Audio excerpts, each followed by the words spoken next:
Welcome back to Scope, guys. I'm here with my two best friends, the two guys I can never get rid of. Aww. You know what? That's so sweet. I'm thinking to get. That's the first time he's made it official. My best friend in public. That's crazy. Okay. All right, say that. It's gotten to a point now where I need to get new friends. Do you know why I need to get new friends? From best friend to new friends. Okay, say no more. Go on. It's got to a point. I thought you guys were best friends. Guys, wishy-washy. No, hold on. Mixed signals. What day is today?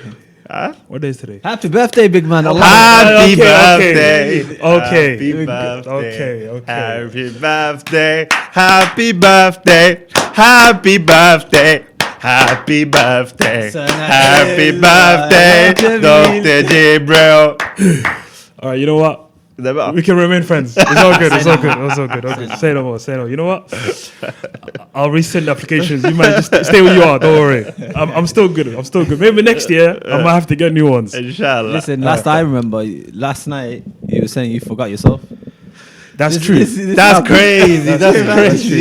You see that? Subhanallah. You know what happened? Friend yourself, man. One boy I know messaged me saying basically, you know, Snapchat has that little ribbon thing. Yes. So he messaged me saying birthday something. Yeah, I opened it and I thought, yo, it's his birthday. I thought, right, okay. I thought, I got to have the birthday to him. Then he said, happy birthday. I thought, birthday. I went back. I said, this is for me. That's crazy. And then I looked at the date. I thought I'd say no more. That's how you know. That's how men are when it comes to this kind of stuff. I was exactly the last year. I even forgot it was man. Yeah. I don't know who told me. I think the missus told me like, happy birthday. Yeah. Yeah, well, it gets to the point. And I'm like, wait, her birthday's not. Mashallah. Oh no, it's my birthday. Yeah. That's crazy. What'd you get your birthday from your missus? I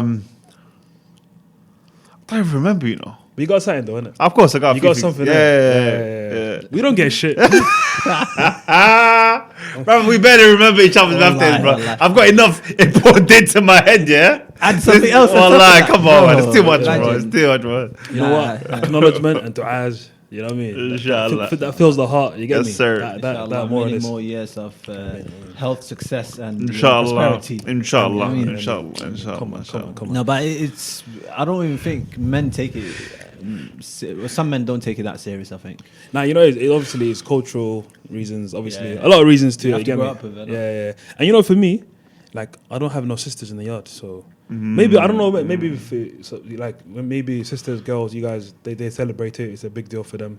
Possibly, I don't know innit. Maybe I'm generalizing, but for us, man, it was just people just go through the ages. What do you mean? In our household, people still just get punched and birthday bees.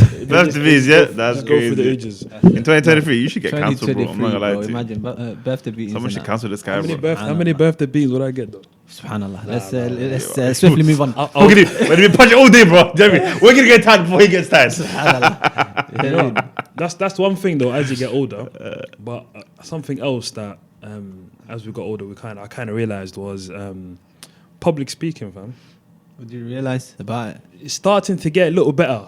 We started to get a bit better. When I was younger, that wasn't the case. But out of us three, who's the best public speaker? I would say probably Salman, to be honest. Salman, innit? I'd say Jibril. Nah, Jibril don't gas me, I'll fam. be serious. Don't Jibril gas me, has bro. a real flair for it. Because the thing is, I've never we did a recent event in London, and it was I think it was the first event that the three of us did together. So different events, it'll be different kind of combinations. But this is the first time I saw Jibril in his element, and by God, he was in his element. With a capital E, innit? Capital all letters, bro. EL and the rest of it, fam. Damn, I can't spell. He killed that. Honestly, I was just there. I was just there, like still like, admiring Allah and Barak. I'm like, yo, listen, this guy's got. He's only saying this because it's my birthday. That's it. How long left for the Man being this nice, it's a once in a year opportunity. I can enjoy it. Thank you, I appreciate that, man. But I remember there was a time where I used to shake. Where I was standing in front of people, stuttering. I remember back in 2012, 13, there was a little group of Somali. There was a community in it, so like the elders, the parents were all there, and And then they made me basically like it was like a local society to help the community, whatever. And Yep. and then they said, oh, you know what? We need one of the youth to lead it, XYZ. And then I don't know why somehow people just start pointing fingers at me and say, "Yo, Jibril, you do it." And then they start saying, "Come to the front and give us a little acceptance speech and that." Yeah. Oh. And I'd say in Somali as well. So imagine I was what 20, 21, Yeah, and I'd say in Somali. I'm just there. That's clear. You could do it in English, bro. In Somali, that's nuts. Bro, that's pressure. You know what? That's I managed to pressure. get through the sentences, Huh. struggling. You know what I mean? But in the end, you know, they start giving the sympathy claps. Well, like, no, but you're listening, Salman. Imagine this bit. You're there looking at like, you're doing this. And you know it's sympathy in it. You can feel the sympathy. It's all It's painful to That's watch, bro. crazy. It was actually painful. After I was there. Were you there? It was painful. That's He's nuts. like, no support. He was there in the corner. Like, Bro, I was like this. I don't know this guy.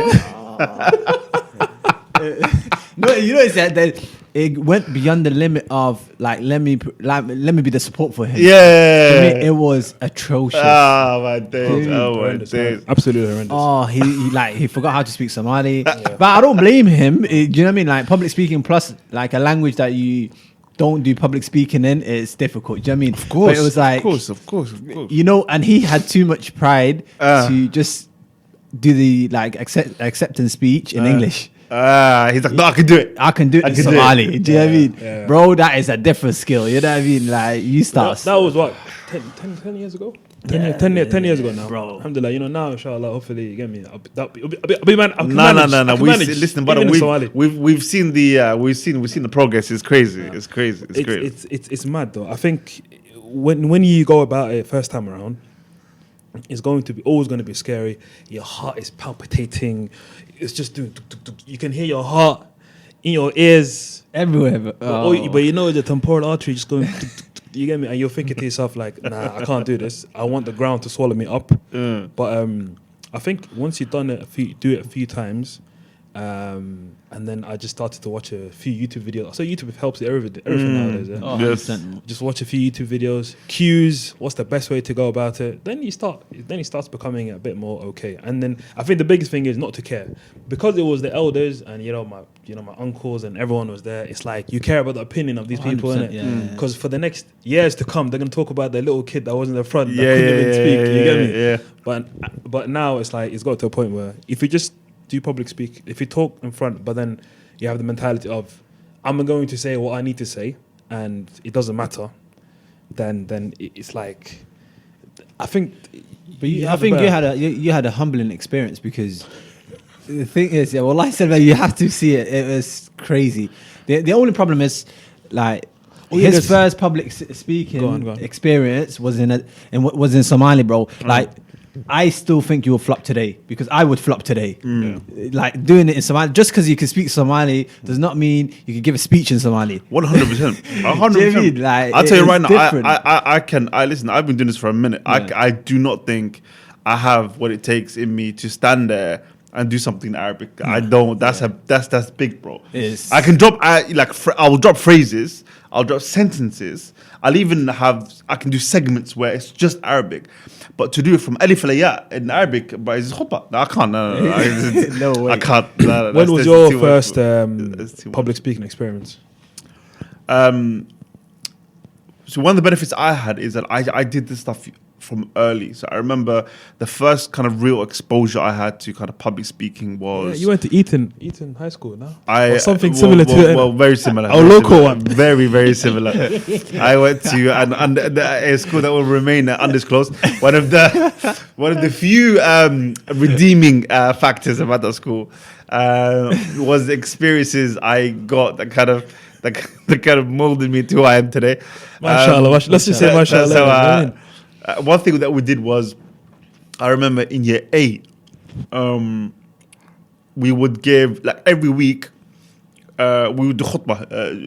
We'd have Jum'ah in school. Okay. So it was that kind of school. If you didn't realize it, if you didn't realize it's that type of school. It's that type of school, yeah. So we would do Jum'ah every Friday. Special yeah? school.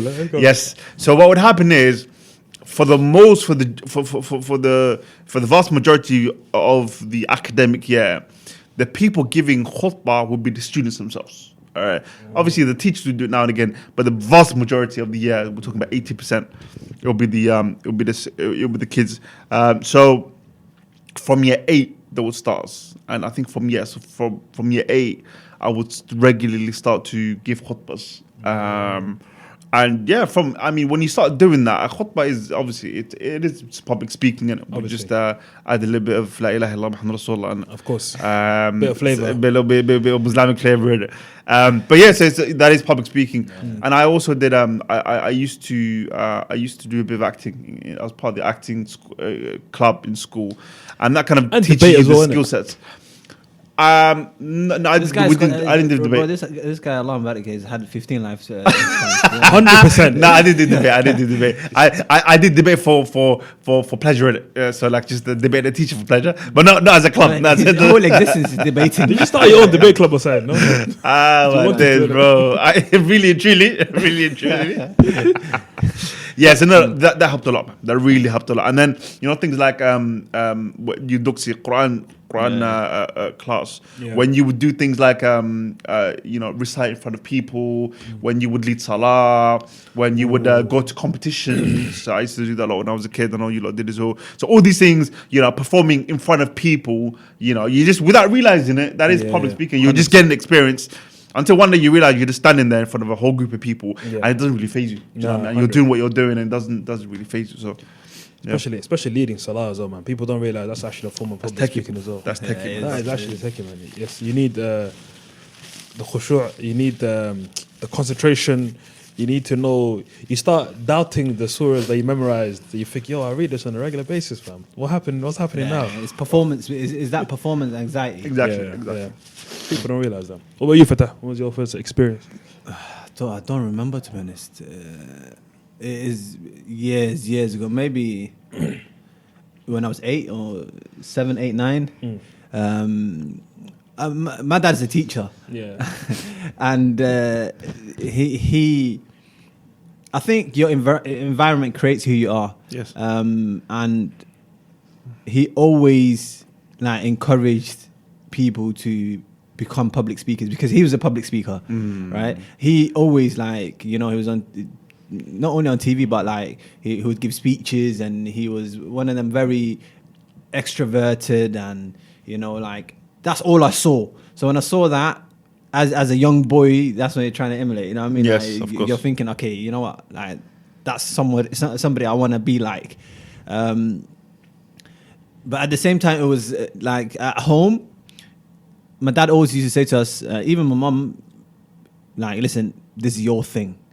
I genuinely, I basically took that in. You know what I mean? I believed you it, believe bro. the I dream. swallowed that pill. I'm not gonna lie to you. You know, when they said listen, you're very good at this. You're very good at this, and I think this is your thing. And wallahi, listen, anything you talk about, just make sure that you have the belief that you can do it, and then that's it. It doesn't matter what you're talking about. What's the worst that's going to happen?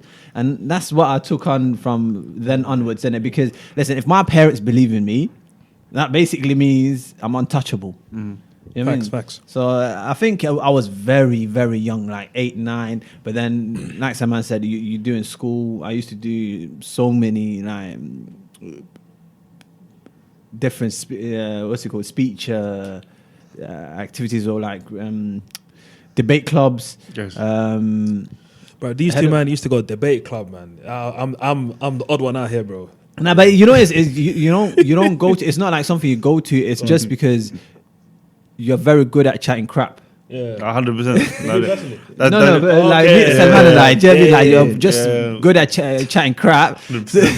So you have to use that energy somewhere. Do you know what I mean? So your parents just look at you and be like, listen, either whether you yourself find this club or whether your parents say, you know what, they push you towards that direction. And my parents always used to say, you should become a journalist.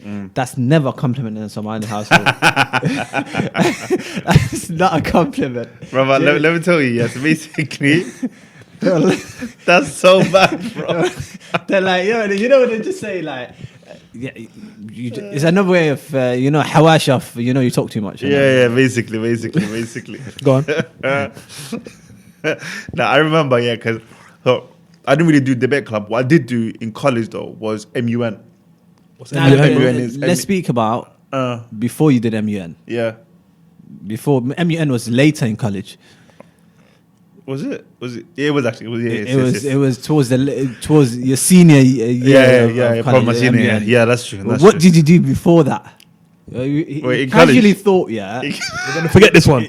Somehow, do you know what I mean? Somehow. Do you know the thing is, this, 10 years later, and I'm still not embarrassed of it. Do you know what I mean? I swear to God. But you know, it was. Nah, I it was rate that, different. bro. Yeah, you just what? Bro, I rate You that, have to man. rate that, bro. Listen, You that understand? was, Tell us. So basically. Oh my God, I still don't know to this day. So we did we'd have this this was back then X Factor was really big. Yep. Yeah, X Factor was really big in it. X Factor and the other one as well. Britain's Got Talent. Britain's Got Talent was really Britain's Got big. Talent, Yeah, yes, Britain's, yes, yes. it was really big in it. So I remember the college did a talent show. And honestly, back then, another thing which really helped from public speaking was I used to do poetry a lot. Jeez. I used to do a lot of poetry. Poet. He was one of these studies. Yeah, I was those guys. I was those guys. Bro. If I didn't hear that, then I didn't stop. You know what I mean? Like now he hates it. Okay, Ren, yeah, go on. So I used to do poetry a lot. And, Many lives. And so talent event, and then obviously like people say, oh, you should. Nah, not really my thing. And I do it for the craft, and I don't do it for talent competition. For clout. I don't do it for clout. I don't do it for clout. I do it for the passion. So I remember I actually said that, bro. I genuinely said that. Those words came out of my mouth, bro. Subhanallah. Remember, 16-year-old us, we were still flipping, hosting and creating events and that. Exactly. Remember? Do you know what I mean? We created the Somsock. And then so we did at 16, bro. That's so many lifetimes. Anyways, I decided to join, and now it's my part. And for those that know me back then, I lived a very carefree existence. Yeah. So imagine, Definitely. it's like the whole college is there, and maybe 10 minutes before I realized, I didn't memorize the poem. Oh shit, I need to print out. So I'm going around the college trying to print it out. I print it out on a piece of paper and head down to the hall now. Go to the hall, go in front of. It's like the stack thing, isn't it? Like a stage. Yeah, hundreds of people inside. I'm standing there, and I've got the paper in front of me, and I start. People get into it. People get into it, and then people, a couple of people, in front, preach. He got gassed. That's actually the case. I got gassed. Yeah. I don't know why. Yeah. But halfway through, I decided to sing the rest of it.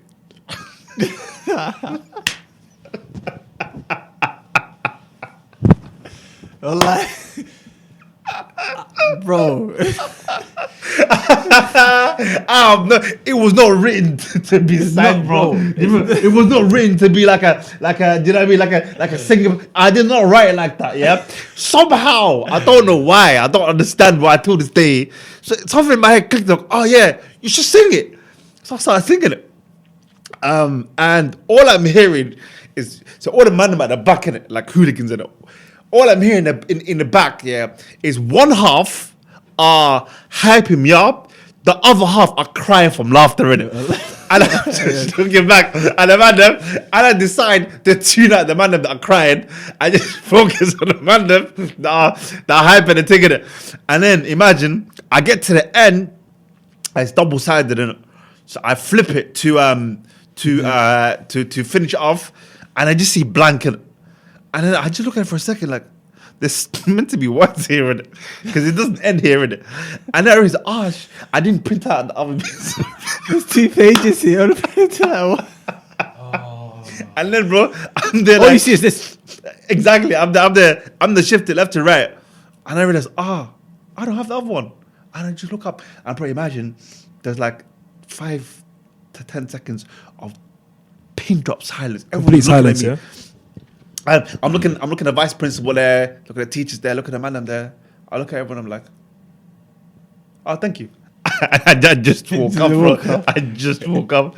So yeah, that was interesting. What was you like? I don't think we've ever spoken about it, yeah. But afterwards, you know, that moment. What are you feeling? How are you feeling? We need a match of the day analysis. Exactly. Honestly, performance. I genuinely feel, bruv. Like I'm telling you, like I wallahi, bro. I have no idea what made me sing it, bro. I don't understand. Like I said, bro, like it didn't even necessarily flow like a song, bro. Yeah. So I don't know why I did it.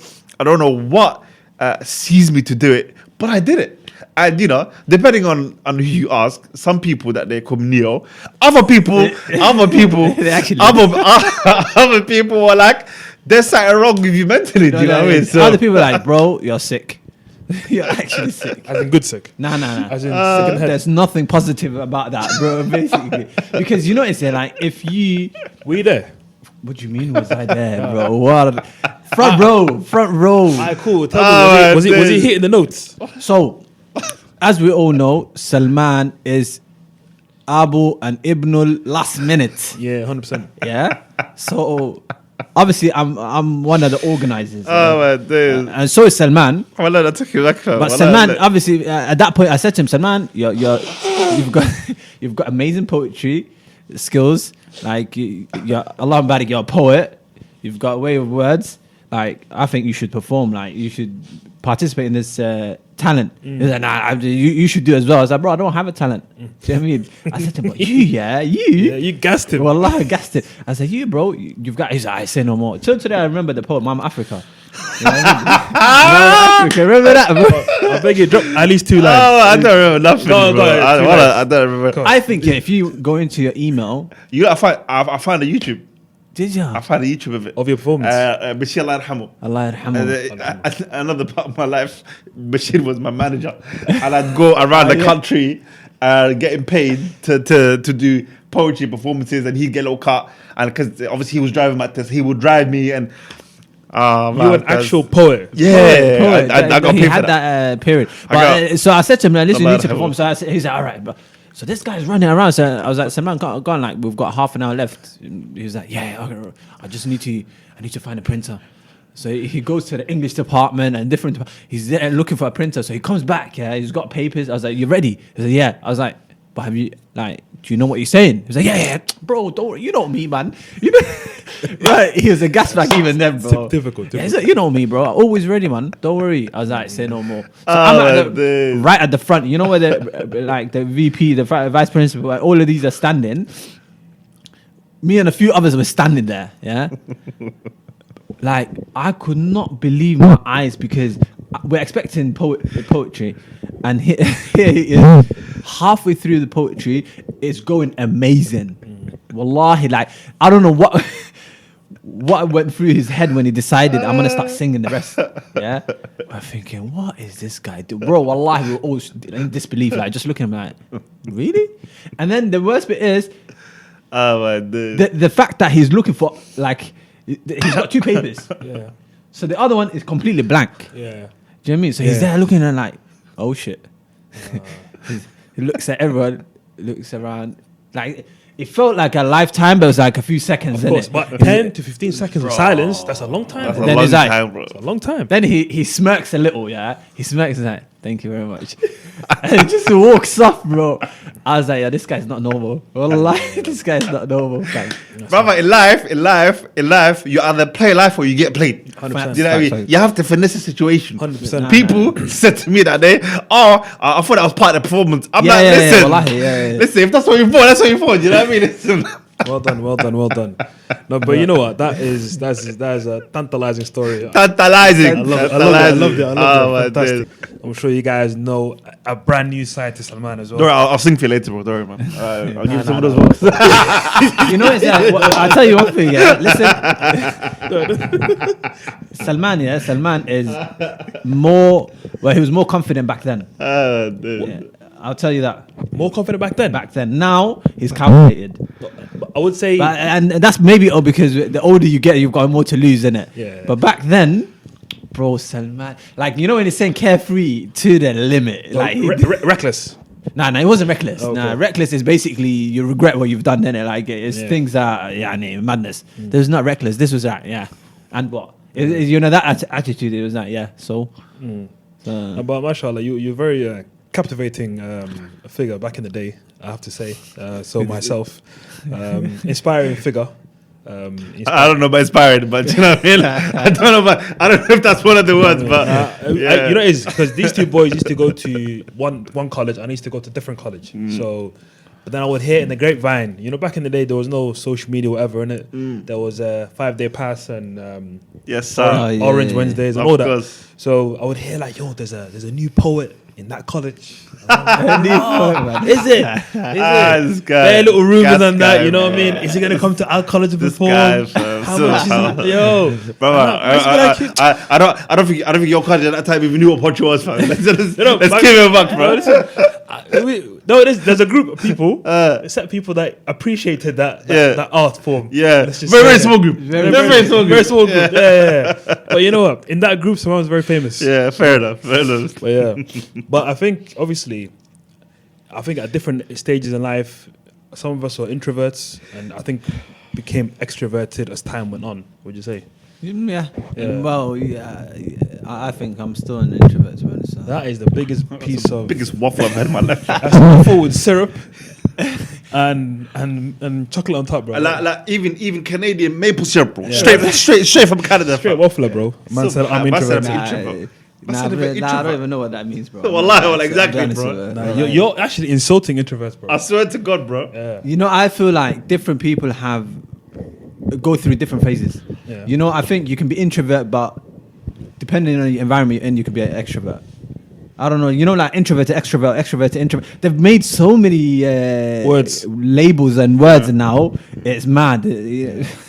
But the thing is, Salman is like, I would say, he's such. I keep telling you, man, he's such a captivating character. You know, he has a switch, so he can just switch it off, and he could just be like, he could be in a room and just be by himself for 10 days straight.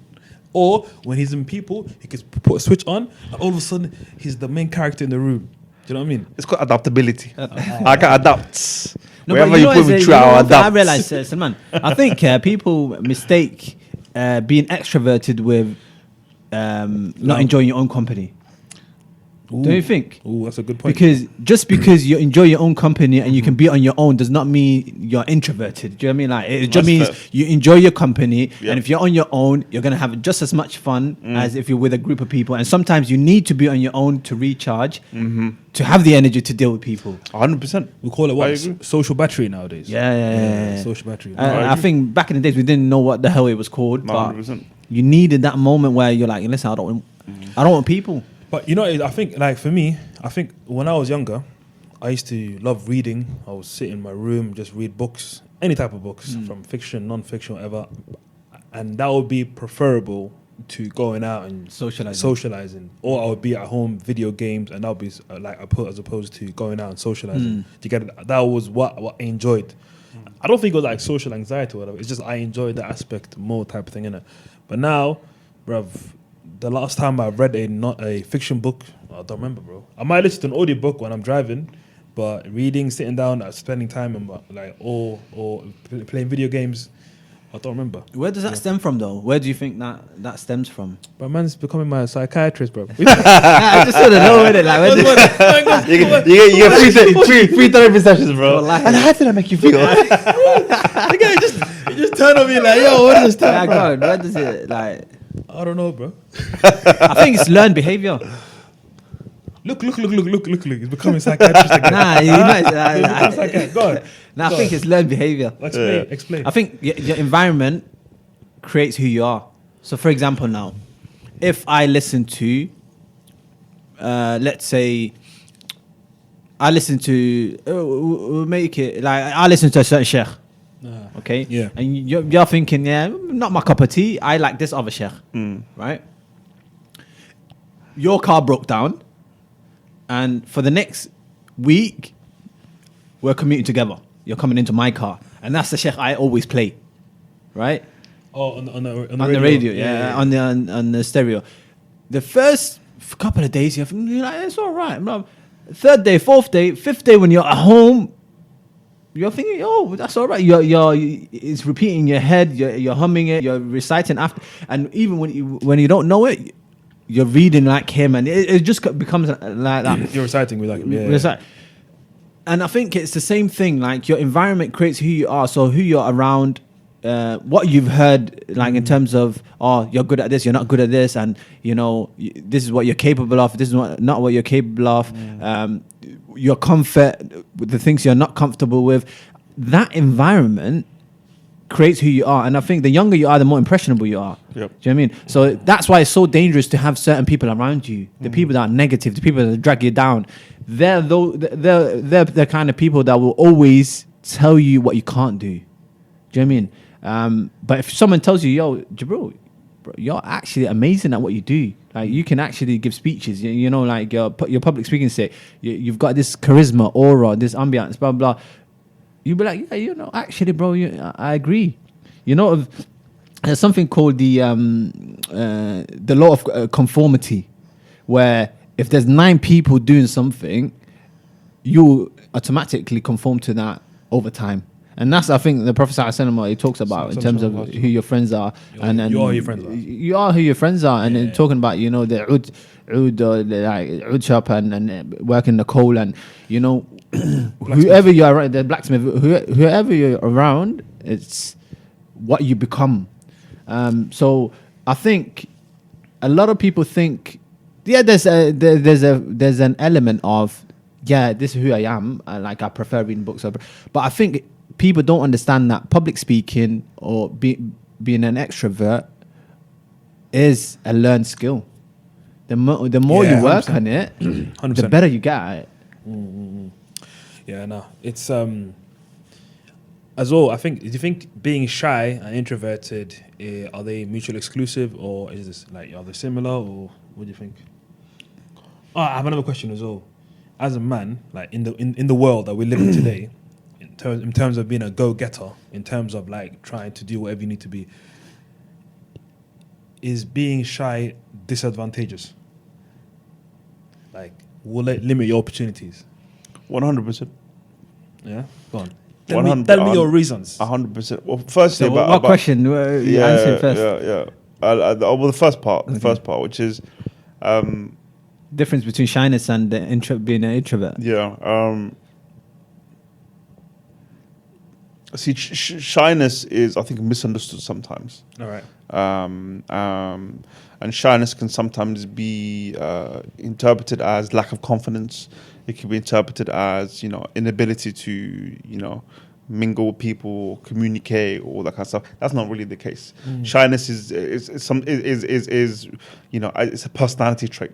It's an aspect of who you are. Yeah. It just and then what I mean. So I think I don't think that I think they have compatibility, but I don't think they're necessarily the same thing. Okay. Shyness and being introverted, and even now you've got the newest thing is where they mix the two together, where you're extroverted introvert. Yeah, right? that's what I'm saying. Do you know what I mean? Or introverted extrovert. Exactly. But I'll be honest, like when I first heard the term extroverted introvert, and I saw the definition behind it, I felt some affinity with it, But it's. I think with a lot of these things, it is kind of a spectrum, where you're not really one thing. There are some people like that, of course, but I don't think so. Do you know what I mean? Because it's the extreme end of the spectrum. Do you know what I mean? So they're incredibly small, marginal percentage. But it's draining, and it's very draining. If you're 100% extrovert, 100% introvert, I don't think anybody's like. I think it's a spectrum or a ratio between 70-30 or 80-90, 80-10 or whatever. I agree. 80-20 or whatever. Basically, you could be both, but I think everyone is both. Yeah, but a set percentage of each. Yeah. So one person can be higher percentage on one side or on the other side, but either way, I think it's very healthy and very normal for you to want to be in your own space. I think people that can't do that I don't think that's a sign of extrovertedness. I think that's usually a case of you not being comfortable in your own thoughts, or being alone, or running away from your demons. And I think that it's something that it's really important for you to be able to be comfortable in your own skin, to be comfortable with your thoughts, to be comfortable in your own presence, in your own company. Because I promise you, once you're able to do that, you unlock a whole level of self-fulfillment and just inner contentment that you won't find with people. And it's important. That's really, which is why so many of the prophets radiallahu anhum, sallallahu alayhim, what's the plural of sallallahu alayhi wa sallam? Is it radiallahu anhum? Anhum is not for masculine and feminine. No, radiallahu anhum I think it's for the Sahaba. Anha. No, radiallahu anhum is for the Sahaba, I think. Radiallahu anh. But sallallahu alayhi wa sallam is for the prophets. What's the plural of sallallahu alayhi wa sallam? No?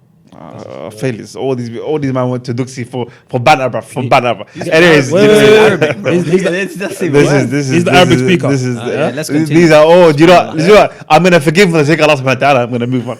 There's a reason why we need to learn. There's a reason why a lot of the prophets and messengers would either be in professions or in their formative years would be away from people and spend a lot of time on their own, where they're able to, be very contemplative and contemplate, nature and their existence and all these questions you can't really do when you're around people all the time. So a lot of times, there'd be carpenters and shepherds, and they'd be out in nature on their own or in a cave contemplating, meditating.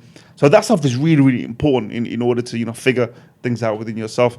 In regards to the question about the being shy in today's day in society, I think you can still be shy, but still have elements of assertiveness or elements of confidence, or you can be shy in your own time. Because I'll be honest with you, if you want to succeed in this day and age, we live in an age of hyper masculinity, and it's not right. It is, to use a term that's been used and abused, it is a little bit toxic.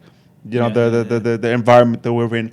But it also means that, there are certain expectations for men operating and existing in this environment. And now, that doesn't mean that you have to be toxic, but there are certain aspects of masculinity or certain aspects of being a man that are lauded and that are held in high esteem, high regard in the working world, in the business world, in whatever world you want to operate in. And things like confidence, things like being able to communicate really well, and all these different aspects are things that are very good. So you can still be shy, but work on these things independently. So whether it's your ability to communicate, whether your ability to be a bit direct, whether it's your ability to exude confidence, and confidence, I swear to God, and this is I remember my little brother telling me probably one of the only things he learned from me or that he retained from me was fake it till you make it. Yeah. And I promise you,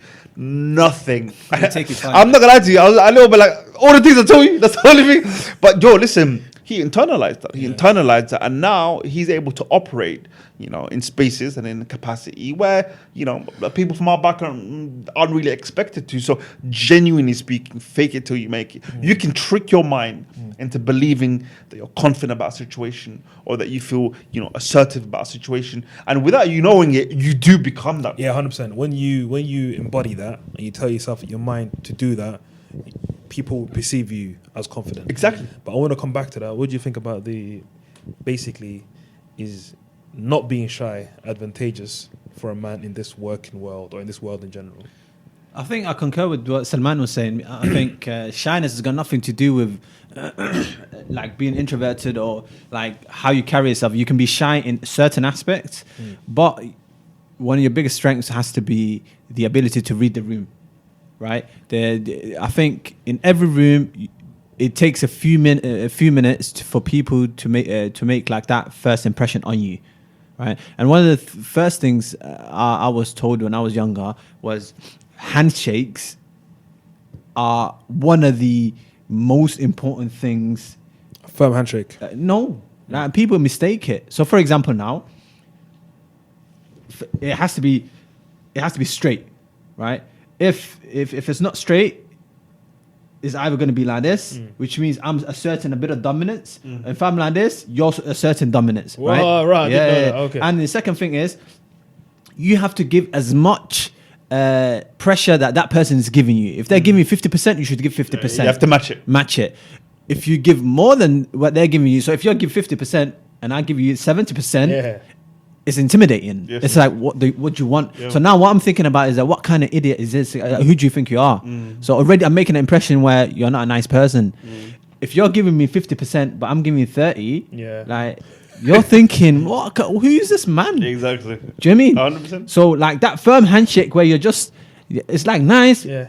We both feel good. Yeah. Do you know what I mean? Yeah. So the impression is, yo, he's all right guy, you know, and you haven't spoken yet. Yeah. Okay. You see each other as equals. Equals. You know what I mean? Do you know Which is why, if you saw, you know, it's a whole thing, but the way Trump used to shake hands. Yeah. Okay. Yeah, there's a whole thing around it. You know what I mean? There's a whole. How did he do it? Like, so basically, what he does is, you have Fatah said, you know how when you try to assert confidence, he doesn't necessarily try to overpower you. Yeah. He tries to assert confidence by pulling you in. Okay. Yeah. So he does that. He comes out and he pulls you in like that. You know what I mean? Okay. And that's how he kind of tries to assert, you know, dominance and assertiveness in a situation. It's a whole language in itself. It's a language. So first, you need to be able to read the room because people are reading you. Yes.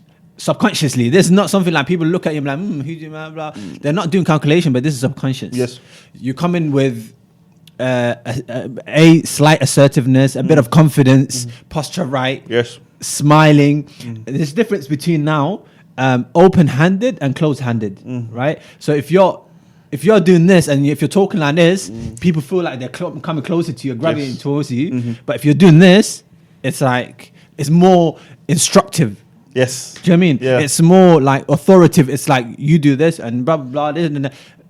There is no open palm is come to me always. Like even if you're giving public speech, like you should do this. You guys come over here, come down there, blah blah. You move over that side. It's more friendly. But imagine if you're close-handed like this and you're telling people what to do. Like you do this, you come here, go over there. You're thinking, hold up, who are you telling what to do? Do you know what I mean? And already you're basically making judgments on or like kind of perception. This perception you're creating as an individual is what people are receiving. Do you know what I mean? So it's very important how you portray yourself, your body language, and people don't realize how important body language is. No. You know what I mean? And especially like how you sit, how you talk, how you carry yourself, how you come into a room.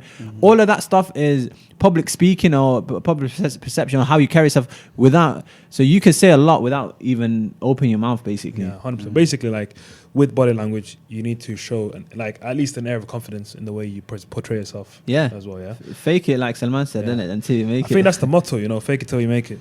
But I'm sure there's a slight line they say in it between confidence and arrogance. What would you say, or what tips would you give in terms of not crossing over that line? Because we don't want to be there. We want to be confident. You don't want to be arrogant. Yeah. I think I think the line isn't even that thin. Okay. You know, I don't think it's a thin line. I think it's pretty clear and evident the difference between the two. You know, effectively, confidence is not about. It's not about domination. Innit? Yeah. It's not about domination. It's not about trying to be above people. It's not about trying to show you're better than people. Confidence is just about being strong and disciplined in the things that you believe in and the things that you stand for. As an example, a confident person is, in a discussion or in a space where there's it could be work, personal, whatever it is, where there's, exchange of ideas and so on and so forth. A confident person is able to be open to new ideas, be open to, viewpoints that might be different to his or, perspectives that might be different to his. And is open to maybe even adapting, changing his viewpoints, or at the very least accepting other people's views, because he sees people as his equal. He doesn't see himself as above other people. As superior. Yeah. And that's in complete contrast to an arrogant person. An arrogant person doesn't have the capacity to embrace different ideas, because an arrogant person sees themselves as inherently above other people because they have an exaggerated sense of themselves and of their abilities. So, they're very, very different. And I think people tend to, mistake things, confident attributes with arrogance when there is no correlation. You know, an arrogant person is someone who, you know, has exaggerated sense of his abilities, who thinks, they're above people, they're better than people, and then there is no parallel for me. No, it's that makes a lot of sense, because you can see those traits in arrogant people straight away, as opposed to just someone who's confident. But it's good that you highlighted that, and obviously we're able to discern the difference. But in terms of I think all the little things we spoke about today has some element in terms of what can help someone in terms of public speaking. And I think all those elements we've utilized over the years, and alhamdulillah, we're able, like some of us better than others. This guy is 10-10, mashallah. Guess. Go guess. Able to, stand in front of a crowd, and obviously deliver whatever they need to deliver. Soon House of Commons, yeah? Listen, it was too early. We're on it. So, no, anyway, guys, I hope you guys enjoyed today's installment of Scope. And before we even finish, I just want to get into. So, how did you, Jibril? How did you get into like the public speaking, or how did you get more confident? Because you never used to do it before. Nah. What happened? Do you know what? I think.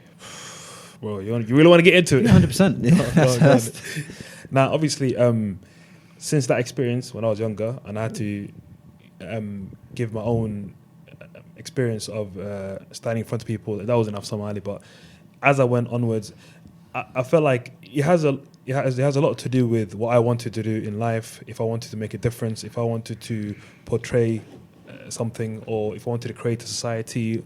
And even when I was at uni, I felt like these elements that we discussed now were important in terms of I don't know, man, becoming a leader.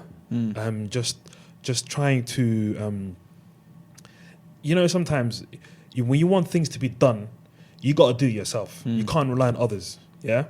And when you have that mentality, you're naturally going to start becoming more assertive. You're going to start taking initiative, because taking initiative is something I realized it's very difficult. But if you want changes to happen, you have to take initiative. And then I realized small groups, I was able to say whatever I needed to say, and then those groups started to become larger. And then in effect, when I was at uni, our exams were viva, oral exams anyway, so performance anxiety I kind of overcame it after a while. And then sooner, it was a gradual experience. It was very subconscious, but it was an element of, if I wanted to make changes, number one, and if the thing was, nobody around me at the time were like natural leaders that I could, rely on and be like, yo, do the hard work. Because being a leader is not easy, bro. Do you get it? Yeah. So I realized if nobody wants to do it, I had to do it.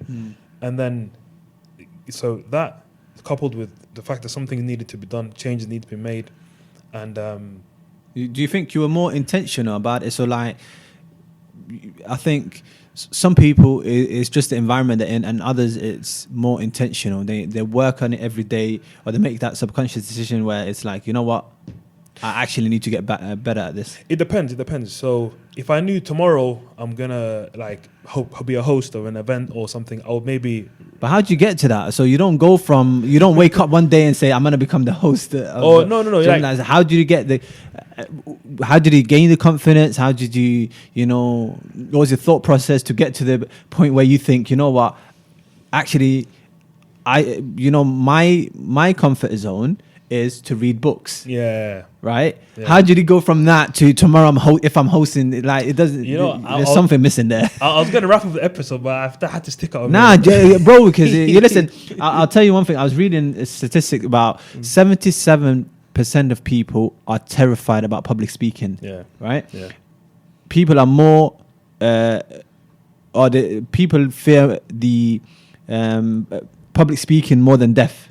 That's mad.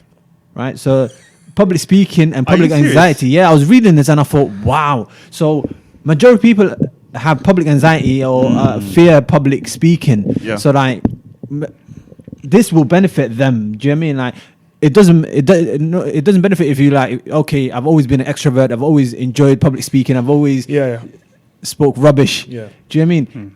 you learn from how do you evolve? Do you know what I mean? How do you work on this? What steps do you take? What are the do's? What are the don'ts? Do you know what I mean? That's what I'm intrigued about. I think first thing is public opinion. I needed to stop giving a toss about it. I needed to stop caring about what the people around me were thinking of me if I was going to go to the front and say something and even make a fool out of myself. I had to basically erase that because I thought, you know what, yeah, if the guys around me or the people around me in that particular scenario are just going to laugh, then it's a crabs in a bucket mentality. And I was like, that I was consciously aware of that, and I thought, you know what, if I take a step forward, they might laugh now, but next week, next month, next year, they're like, oh, Jibril, that's kind of mad. You did that. How did you go about doing that type of thing? That I made that conscious decision, number one. And I saw the changes. I saw how people perceived me as well. I'll be honest.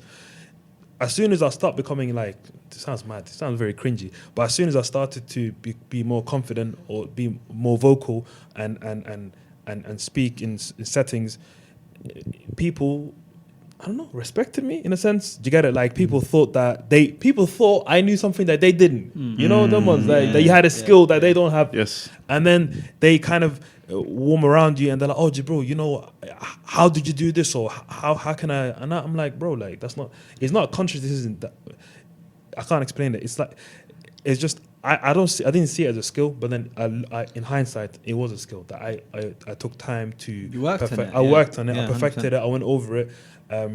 But I didn't see the results of it until later. Does that make sense? So, and I realized when I started seeing a few changes in the perception of people around me, in terms of how I'm able to deliver myself, in terms of how I am in general in the street, that's when I realized, you know what, this is something that's very useful, and I'm going to keep working on it. And I do still work on it, to be honest, on a daily basis. I will talk to strangers for no reason, or I will, if someone needs me to say, I remember one of my friends got married a few months ago, and then I think the camera guy wanted one of the guys to give like a little, not a speech, but like a little talk, and then I said I'll do it. But it was second nature. It didn't even come across. I just saw everyone around me just like looking down and be like, nah, I can't do that, bro. It's not me, fam. That's not me. I thought, no, I'll take it. And I just took him around the shoulder and I just said, you know, congratulations on your marriage, blah, blah, blah, blah. But it became a natural part of me. And then I liked that part of me as well. So I thought, you know what? This is something I'm going to keep working on. I think it's a muscle that you've worked on so much that it's hench now. Yeah, like I think that's one thing, and the other thing I've probably learned that I've learned from it, it's basically the initial step was an internal conversation where you parked self-doubt, from what I can see, because the more you doubt yourself, the more that you're having that internal conversation, which means you get more anxious about, you know, overthinking about the situation. Yes. Do you know what I mean? So I think maybe step one is what you did, which was to be like, nah, listen, I can do this. Yeah. If everyone else is not doing it, I'll do it. Yeah. And the second thing you did was you got out of your comfort zone. Yeah. Do you know what I mean? Absolutely. And I think humans, we love comfort. Do you know what I mean? That is our natural state. Getting out of our comfort zone is not nice for anybody. If for me and Jibril, and Salman, when we were a bit younger, maybe public speaking was not getting out of our comfort zone. There are a lot of things that we're not comfortable doing that if you tell us to do it, we'll have anxiety about it. Do you know what I mean? Yeah. So just because somebody knows how to do something does not mean they're confident in all aspects of their life. Yeah. Do you know what I mean? You could be anxious doing a certain things or whatever. So yeah, getting out of your comfort zone definitely makes you work on that. Equals to growth. Yeah. And the more you grow, it's like gym. Once you start seeing gains, you think, man. You Do know start what I mean? like it, yeah. You're 100%. thinking, okay, this is sick, man. Like, I actually see results now, right? And then after that, you think, nah, who's going to stop me now? Do you know what I mean? This is it. Like, I can bench whatever I want to bench. 100%. So I think, Allahumma barik, I think you're at that stage. And I think we've seen the fruits of your work in the last event. Do you know what I mean? Allahumma barik. It was because Salman and I, we've seen that growth. Yeah, from a kid who was not just shy, introvert, who you know, for you know what, let me just do my thing. Yeah. And you took to yourself and worked on yourself to get to this stage where, you know, you work a crowd. Do you know what I mean? And people don't realize that, like we were saying earlier, that it's a learned skill, just like anything else. And you lose it as well. Yeah. The minute COVID hit, and it was 2 years where